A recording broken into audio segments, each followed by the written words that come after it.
My pleasure to introduce Professor Sarah Léonard, who has fairly recently moved from the University of Dundee to the Vesalius College in Brussels. So in a sense, welcome to Brussels. Thank you. Thank you very much, and good morning, everyone, and thank you very much to Professor Reitma for his very kind invitation.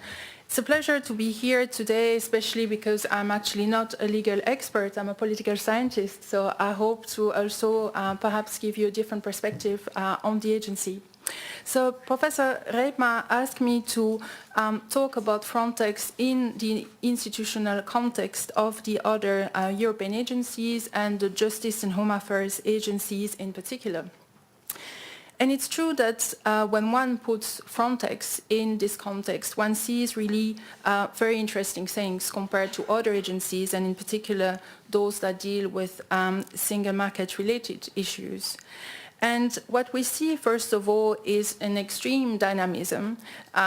We had the first regulation establishing the agency in 2004. It was then amended in 2007, then in 2011, and then now we've just had a new regulation in 2016.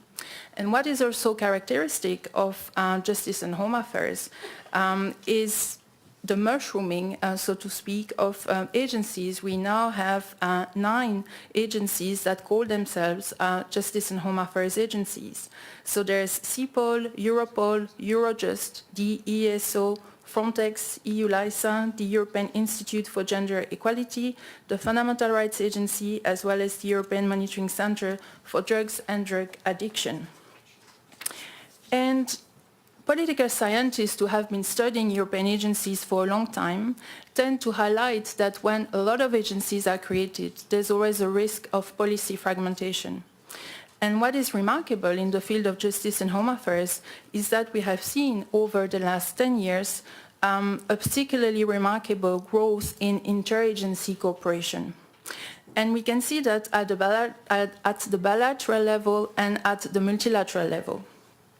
So first of all, at the bilateral level, Frontex has been cooperating with a lot of other agencies, and in the new 2016 regulation, it's Article 52 that regulates this topic, and the agencies that are mentioned there in particular are Europol, the Fundamental Rights Agency, Eurojust, the ESO, as well as the European Maritime Safety Agency, the European Fisheries Control Agency, and the European Union Satellite Center.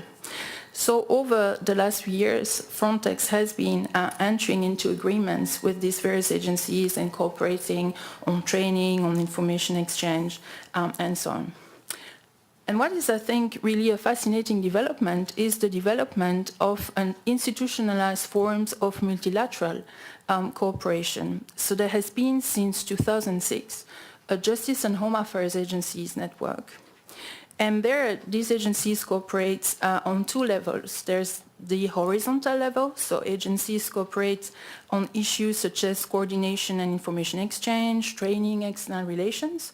And then they cooperate on 2 main themes. So the 9 GH agencies I mentioned before have identified 2 main themes for justice and home affairs. And they are asylum and migration, where obviously Frontex plays an important role in its role as dealing with borders. The second theme being security and organized crime. So I very much agree with Professor Reitma when he was saying we see, for example, in the hotspots how Frontex plays a key role. But I think it goes beyond that. We see that Frontex actually really plays a key role in this Justice and Home Affairs Agencies network, because by being in charge of cooperation on external borders matter, it is really involved in these 2 major themes, asylum and migration, but also security and organized crime when it comes to human smuggling, human trafficking.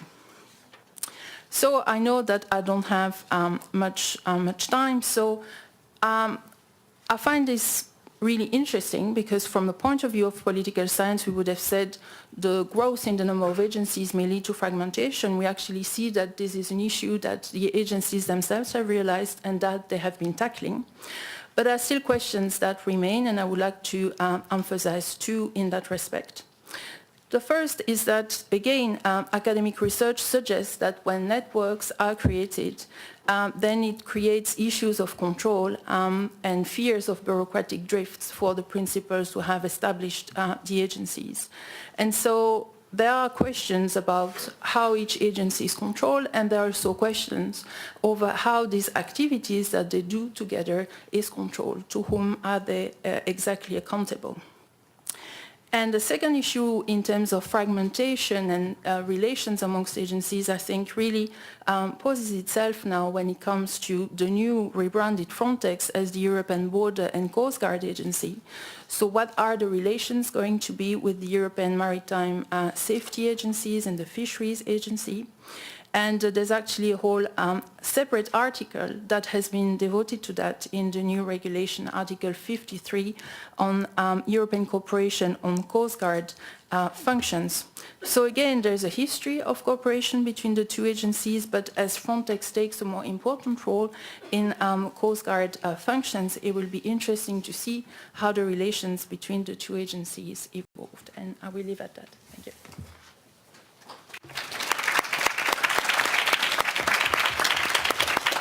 Thanks very much to Professor Léonard for raising these important additional points. This brings the discussions to a close. I think we have rich material to actually be explored further.